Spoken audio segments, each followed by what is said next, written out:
Welcome or welcome back to Session 0, where I discuss Dungeon World every Wednesday.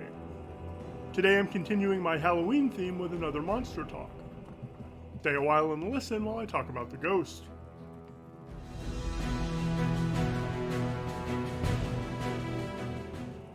Here's the Dungeon World ghost found on page 257, and I'm going to keep a surprising amount of it intact for my ghost, including the stat line of 16 HP and 0 armor. As I did in my vampire video, I took a look at the Magic the Gathering database and looked up ghosts, called spirits in that game, which have flavor text, and got 361 results. If you watched my vampire video, you might infer the significance of this ghost with the vampire's lore.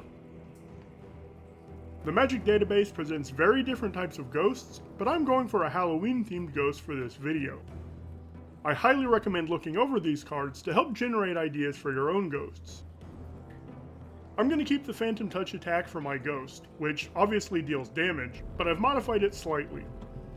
I think this attack will ignore armor because my ghost will also have the insubstantial special quality. It can pass through armor just as weapons can pass through it. Either of these happening is an unwelcome truth, as the players may not have known their enemy was a ghost, and show the downside of most classes, races, and equipment.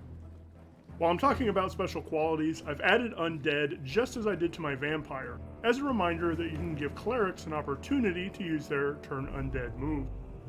The name Ghost Touch makes me think it will have the range of hand. It's an actual touch attack. I'm going to keep all three of the tags from Dungeon World and add one more. It's solitary, but there may be times when you want to give the group tag, which is really just based on how you're going to use your ghost.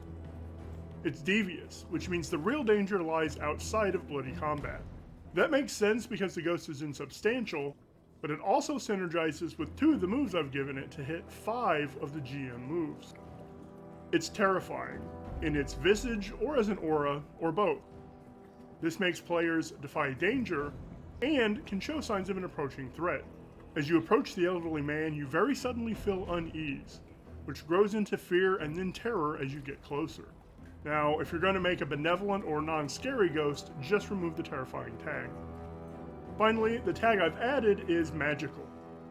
Just like in my Lich video, this means that only magical weapons can harm the ghost, and will again show the downside of non-magical equipment. Now let's look at the ghost's lore. A ghost is the insubstantial remains of a being who is either unhappy with the manner of their death, or had pledged eternal service to a cause. Ghosts can't pass through the black gates of Death's kingdom, which is the language of the last breath move, because they're bound by duty or vengeance to our realm. Only magic weapons and spells can harm a ghost, but they'll always come back. The only way to truly dispatch a ghost is to overcome the circumstances which bind them to our mortal realm. This lets the characters know how to harm a ghost, and gives opportunities that fits the wizard's class. It also gives a clue about how to dispatch a ghost for good. The characters must first learn the circumstances binding the ghost to our realm, and then find a way to overcome them. For instinct, I use a modified version of the one presented by the Dungeon World ghost, to haunt the place of their death.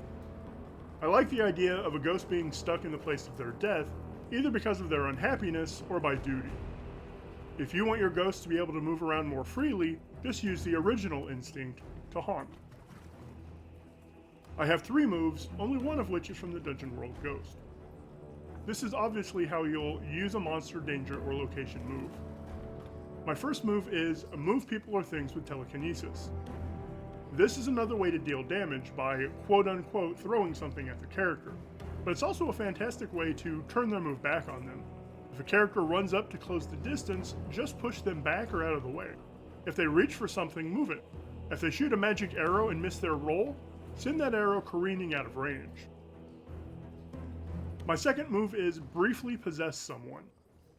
It's brief because the possessed character will get to defy danger to repel the ghost after it's had a chance to do something with the possession.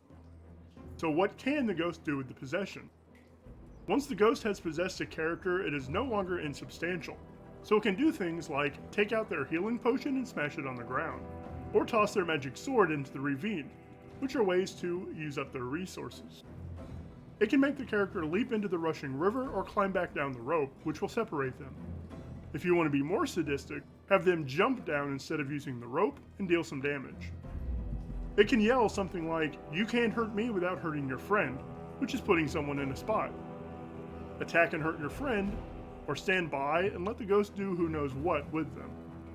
If they do attack the friend to hurt the ghost, tell them the requirements and consequences and ask. You can only hurt the ghost with your magic sword, and that may be enough to take Avon down to 0 HP. Is that what you want to do? Finally, my last move is the one I kept. Offer information from the other side at a price. This is literally just offer an opportunity with a cost. That's my ghost. Tell me what I missed and how you'd use the ghost in the description. If you enjoy my content, please like this video, subscribe, and smash the bell icon for notifications. Thanks for watching, and I hope you come back next week for Inspiration Village of Barovia. Have a great day.